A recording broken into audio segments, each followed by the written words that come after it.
Salut à tous les amis, aujourd'hui sur JCN en français, on a rendez-vous du côté de Poitiers avec Stéphane Delcourt, le manager de l'équipe féminine FDJ Suez Futuroscope, qui va nous faire visiter les lieux, les services courses, mais aussi nous parler de la préparation avant le Tour de France féminin. Allez, venez avec moi.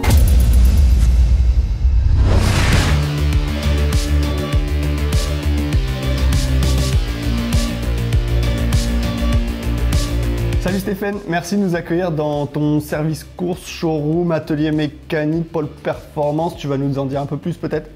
Ouais, bienvenue chez nous. Donc ici déjà on est dans la partie showroom de notre service course qu'on a nommé centre d'attractivité parce qu'il est ouvert au grand public avec pas mal de spécificités chez nous. Mais déjà la partie showroom, on peut voir là, voilà, tous les éléments de la boutique, des réplicas, mais aussi les nouveaux vélos, les nouveaux produits Shimano, les produits Gobi, qu'on a voulu vraiment que ce soit accessible à tous et que le grand public puisse voir comment fonctionne une équipe de haut niveau. D'accord, donc vous avez vraiment un showroom magasin où vous intégrez vos partenaires aussi. Et puis derrière, vous avez plusieurs blocs au final. C'est une sorte de petit village, votre service course au final. Ouais, le but c'est que ça représente vraiment l'histoire de l'équipe et aussi le présent où là, on essaye de vraiment rendre accessible, on va dire, tout ce qu'on met en place, que le grand public puisse découvrir toutes les nouveautés vélo, vraiment en mode curieux, mais aussi acheter nos produits et aussi tous les dérivés avec nos sponsors qui nous accompagnent au plus haut niveau, comme Gobic, où tous les produits Gobic sont là, par exemple. Ok. Et du coup, moi, je vois quelques trucs qui m'intéressent. C'est qu'on a une visibilité directement sur l'atelier. J'aimerais bien aller faire un petit tour, si tu veux bien. Allez, on y va. Donc là, on arrive dans la partie atelier de votre service course. C'est ici qu'on prépare le vélo des championnes. Ouais, c'est ici où on prépare les vélos, mais c'est ici qu'on fait l'entretien. Vous avez vu, il y a 3 postes de mécanique pour 3 mécaniciens qui puissent travailler en même temps. Et on a la chance que Shimano nous a équipé le service course comme un magasin. Donc on a tout pour bien travailler dans de bonnes conditions. Là, on est en train de monter le vélo de chrono de championne d'Australie de Grace Brown qui sera prêt pour les Jeux du Commonwealth au mois d'août. Donc en fait, on est devant la future machine titrée au jeu. Ouais, au jeu du Commonwealth, mais on va aller plus loin. Là, on est en train de lui faire refabriquer aussi les extensions sur mesure pour qu'elle essaye d'aller gagner le maillot de championne du monde chez elle en Australie au mois de septembre aussi. Ah ouais, ce serait génial pour vous aussi. Ouais, génial pour elle, génial pour nous. Et c'est vrai que le chrono, c'est un peu la Formule 1 de notre sport. Donc nous, on essaye de faire les choses bien. On a maintenant un directeur de la performance qui bosse beaucoup avec les athlètes et les fédérations pour qu'on arrive à vraiment monter les meilleurs vélos. Et on bosse beaucoup aussi sur l'équipement, c'est-à-dire les combinaisons, le casque, les chaussettes, les chaussures avec piste, soufflerie, tout ce qui va avec. Ouais, vous bossez beaucoup avec vos partenaires, du coup, je l'ai dit, en équipement. Et comment ils travaillent avec vous au final quand on voit Shimano qui s'implique énormément dans votre service course? Est-ce qu'ils s'impliquent tout autant dans la performance et dans le développement de produits avec vous?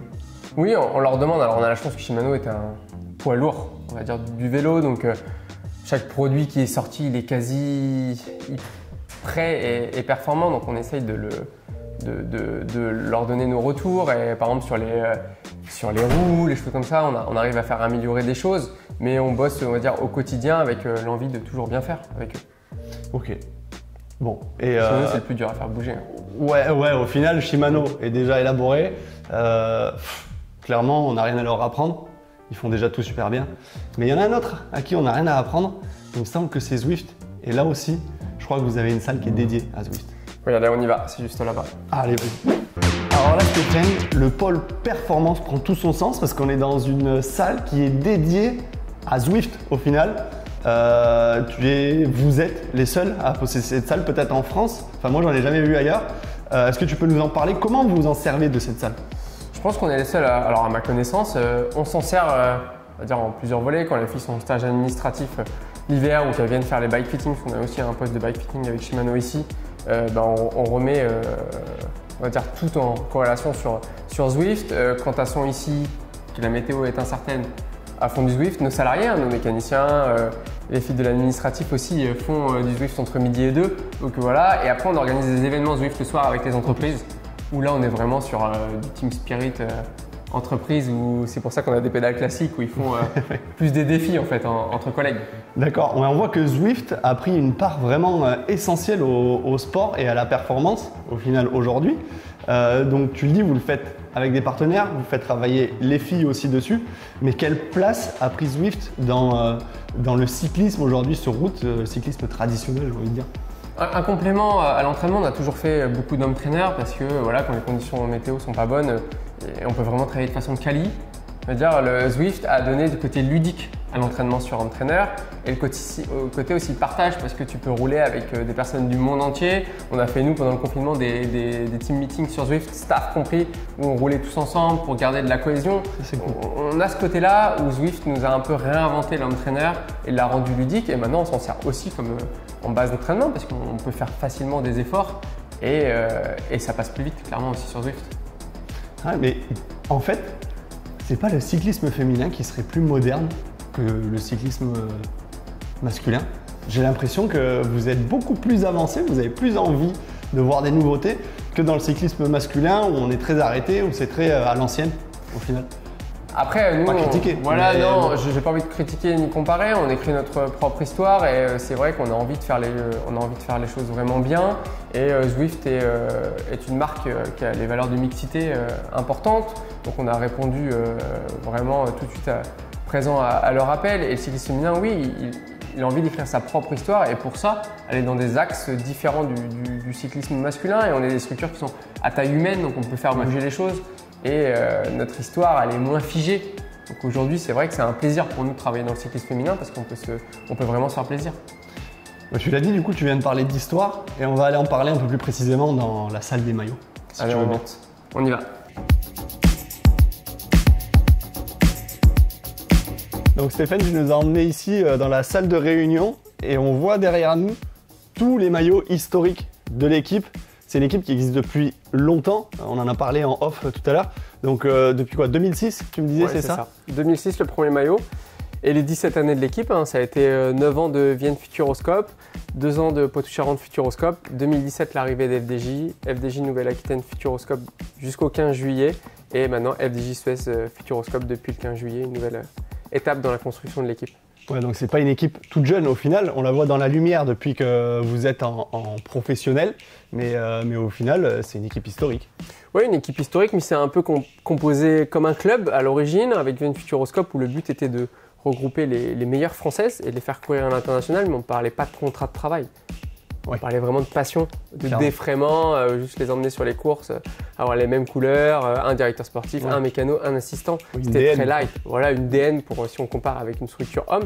Et ça a été quasiment 10 ans, où dans 10 ans on aurait dû mourir 10 fois, mais la passion était forte. La passion et puis les personnages qu'on avait en interne nous ont toujours poussé à vouloir faire mieux. C'est vrai que ça prenait pas au niveau visibilité, il n'y avait pas de médias et ça a changé avec le championnat de France au Futuroscope. Ouais. Première télé. Et là, c'est basculé un peu plus vite, mais on allait moins vite qu'à l'étranger. On stagnait entre la 15e et la 20e place mondiale. La région a fait beaucoup pour nous. Puis après, FDJ est arrivé et là, on est arrivé dans un cercle vertueux et en même temps, l'UCI a passé avec la création en 2020 du Women's World Tour.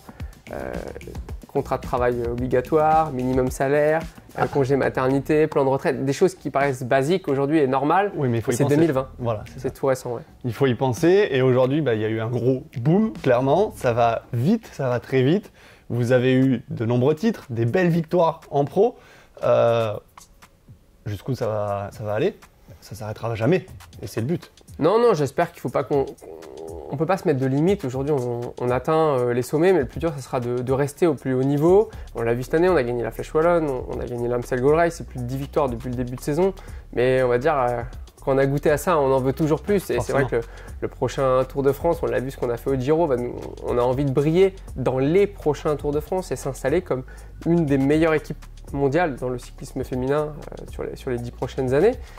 Et pour ça, il faut travailler dur et dans un contexte où ça va très très vite pour nos adversaires aussi, qui se structurent bien, qui bossent bien, et une densité qui va devenir de plus en plus, j'espère, importante. Nous, il faut qu'on soit vraiment une des meilleures équipes, si ce n'est la meilleure équipe. Il faut que ce soit la meilleure équipe. Je ne veux pas être trop franchouillard, mais bon, ça nous ferait peut-être plaisir. Tu l'as dit, Tour de France féminin. Le grand retour, parce qu'il existait déjà avant, on ne l'a pas vu depuis de nombreuses années, c'est le grand retour. Comment vous préparez ce Tour de France féminin? Combien de véhicules? Combien de bidons? La question fatidique. Comment ça se prépare tout ça? Surtout que vous avez changé de sponsor juste là au dernier moment. Voilà, c'est beaucoup de travail parce que c'est vrai qu'il y a un changement de sponsor, donc c'est un changement de 52 supports.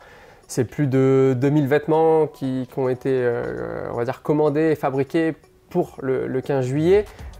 On va avoir un staff de 22 personnes pour 6 filles sur le prochain Tour de France. Donc c'est encore une étape supplémentaire. On le prépare depuis octobre l'année dernière. C'est vrai que la présentation du Tour de France nous a obligés à le réfléchir vraiment en amont. On a travaillé dur, on a fait beaucoup de réunions pour anticiper. Là, on est vraiment dans la dernière ligne droite parce qu'on part dans 3 jours. Donc évidemment, on met tout en place et on a prévu 1200 bidons pour 8 jours de course. On va emmener plus de 30 vélos alors qu'on n'a pas de vélo de chrono. On emmène 3 mécaniciens, 2 poids lourds, médecins, ostéo, kiné, vidéastes, photographes, il y a toute une vie autour au final de la course. Oui, on va être quand même on va dire un peu comme des intermittents du spectacle qui vont comme une troupe qui va se déplacer de 28 personnes tous les jours. 28 personnes quand même tous les jours qui suivent les filles. Conséquent. Et tu l'as dit, véhicule, vous arrivez avec 2 poids lourds, donc c'est camion atelier, le bus. Et derrière, il y a combien de voitures qui vont suivre? En course, il y a 2 voitures. Il n'y aura qu'une voiture cette année. Ok. Donc c'est-à-dire une voiture, parce que c'est la réglementation UCI, qui va changer normalement l'année prochaine pour s'adapter au cyclisme féminin moderne. Donc une voiture en avant, 2 voitures d'assistants qui vont faire les coupes minimum. Et après, on aura l'étape des chemins où on mettra 5 voitures. Il y aura les invités. L'équipe, c'est plus de 40 invités par jour sur les 8 étapes. Ah oui, quand même. Et vous trimballez tous ces invités? Alors, oui et non. Voilà, on a des accords avec l'organisateur où il y a un bus qui permet d'aller du départ à l'arrivée, mais il y a une partie aussi qu'on prend en charge. Il y a les journalistes aussi on fait de l'inside avec eux. Voilà, on est arrivé dans le cyclisme moderne et là je parle ni de féminin ou masculin. L'équipe aujourd'hui n'a rien à envier à une équipe masculine. On est une vraie entreprise et qui véhicule de l'image et pour ça il faut savoir être moderne aussi dans la gestion. C'est ça, aujourd'hui le cyclisme moderne c'est beaucoup l'image, tu l'as dit. Donc il faut anticiper toutes ces questions-là et il faut emmener le staff nécessaire pour suivre les filles et pour y faire la meilleure communication possible, que ça devienne la meilleure équipe du monde. Oui, on est pour. Donc là, on se trouve un peu en régie, c'est là où tout se décide, où tout se fait. Il y a aussi une petite partie détente ici, même un baby-foot, je vois. Vous êtes joueur à la FDJ Suez, Futuroscope. On est joueur déjà quand on a un trèfle sur le dos, on est obligé d'être joueur. Et pour la petite anecdote, voilà, on avait parié que pendant la construction du service course, que si on gagnait une étape au Giro, je leur achetais un baby-foot pour la partie staff. Donc on le voit là, ils ont gagné, quand Evita a gagné la dernière étape en 2020, on a fabriqué avec nos valeurs, vous voyez, un baby-foot logoté et surtout ce sont des joueuses et pas des joueurs avec la finale de la Ligue des Champions féminines avec un Barça Lyon. On a poussé le vice jusqu'au bout. Un pari, c'est perdu, mais c'est assumé. Nickel. Ouais, on aime bien jouer. C'est vrai, on aime jouer sur le vélo aussi. On a un tempérament. C'est vrai que les courses qu'on a gagnées, on les a gagnées, on va dire, à la pédale de façon agressive. On aime courir d'instinct, déjouer un peu les pronostics pour pas que ça arrive au sprint. On a vraiment ce tempérament-là et il faut que ça se ressente partout, dans les bureaux aussi. C'est bien parce que là, vous avez un tempérament très agressif, tu le dis, mais on se sent à la maison. On arrive ici, on est à la maison, on ne se sent pas agressé pour autant. Puis on a une salle détente, petit canapé, il y en a 2 bureaux derrière. On a une petite cuisine, tu vois, moi je me sens pas agressé ici. Non, il faut vraiment que nos salariés se sentent bien au quotidien. On fait des métiers qui sont quand même lourds avec beaucoup d'heures de travail, donc il faut qu'ils se sentent vraiment à l'aise.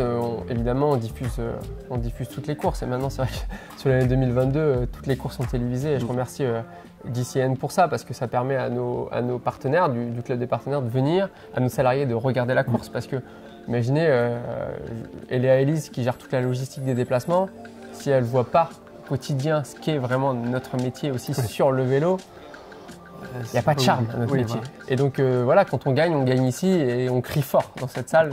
Quand on perd, c'est vrai que j'ai tendance à crier assez fort quand on se rate aussi tech du coup. Ouais, et puis après voilà, des fois je suis obligé de partir et puis d'aller faire d'aller faire un tour de vélo quand on se rate sur un sprint. Parce que, voilà, ça arrive aussi qu'on se rate cette année. C'est le sport. C'est le sport avec tous ses aléas.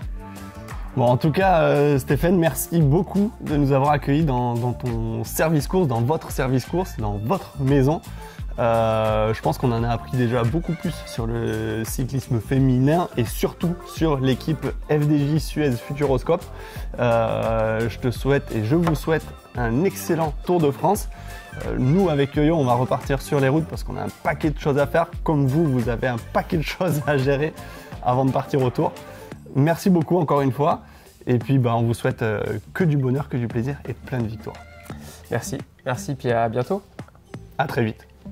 Ciao. Ciao.